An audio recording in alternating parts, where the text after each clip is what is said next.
This video discussing how to hide automatic taskbar.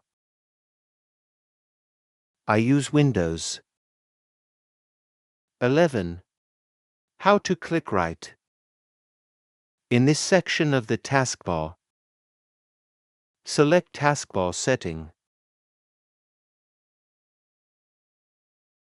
Next, select Personalization. Then, select the taskbar.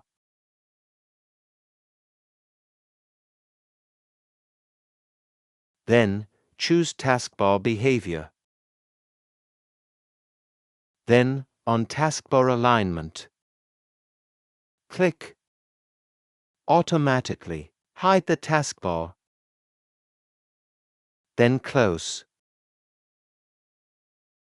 Well, look at the taskbar. Well, hidden.